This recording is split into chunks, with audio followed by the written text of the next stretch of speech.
আমারও খুব খারাপ লাগছে, সারা জীবন তাহলে করলাম কি। আমার মনে হচ্ছে সারা জীবন তাহলে কি করলাম, এত নামাজ পড়লাম, এত এই করলাম। অজুর ব্যাপারে একটা জিনিস বলি, আগে বলছি এখানে, তারপর আবার বলি। অজুতে আমরা কি করি, প্রথমে হাতটা, এটা কিন্তু অজুর হাত ধোয়া না, এটা হচ্ছে ঘুম থেকে উঠলে আপনি হাত ধুলেন, ক্লিন করলেন, অজুর হাত ধোয়া এটা না। কিন্তু অজুর স্টার্ট করি কি দিয়ে, মুখ ধুয়ে স্টার্ট করি, তাই না?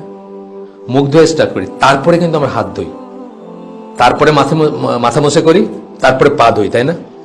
এখানে সবাই কনসিয়াসলি খেয়াল করবেন যে মুখ ধোয়ার পরে আবার আপনাকে এটা ধুইতে হবে। আগে যদি ধুইয়াও থাকেন আবার ধুইতে হবে, এটাই আহলে সুন্নাত জামাত বাকি স্কলারদের মত। না হলে আপনার হাত ধোয়াটা অপূর্ণ থেকে গেল।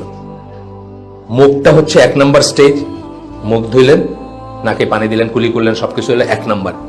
2 নম্বর কি, হাত ধুইতে হবে।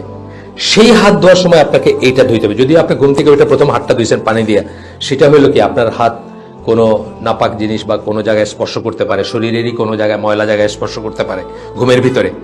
আল্লাহ রাসূলের হাদিসেও আসছে এইভাবে, যে তোমার হাত কোথায় গেছিল তুমি জানো না, সেই জন্য আপনি প্রথম হাতটা ধুইলেন। কিন্তু ওইটা কিন্তু অজুর হাত ধোয়ার অংশ না। অজুর হাত ধোয়ার সময় আবার আপনি এইটা সহ পুরাটা ধোবেন, এন্ড দেন আপনি মাথা মুছে করবেন, দেন পাই করবেন। এটা কিন্তু কনসিয়াসলি করতে হবে।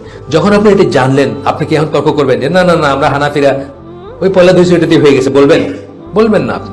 আপনি একটু একটু একটু যদি আপনি আপনার খাটান, আকল যেটাকে বলি, যে আকল নিয়ে আমরা আকলেয়ন হয়ে যাই, যে আকল নিয়ে আমরা রেশনাল মুসলিম হয়ে যাই, সেই আকলটাই সামান্য একটু খাটাইলে আপনি বুঝতেন যে এইটাই ঠিক, যে আপনাকে হাত ধোয়ার পর্বে পুরা হাতটা ধুইতে হবে, আপটু কোনোই সহকারে পুরা হাতটা ধুইতে হবে।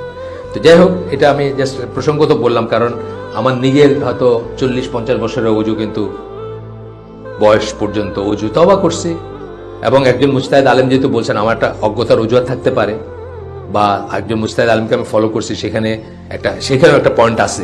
কিন্তু যখন গেলাম যে এটা হচ্ছে এরকম আর এটা হচ্ছে এরকম, তখন কি আমি তর্ক করবো নাকি যে না না আমার ইমাম আবু হানিফা এটা বলছে, আমি ওটাই ফলো করবো, তুমি যাই বলো না কেন তোমার এটা ঠিক না? এটা তো বলা উচিত না। আমার ক্ষতি হবে, ক্ষতিকার হবে, আমার হবে, যে তর্ক করবে তার ক্ষতি হবে।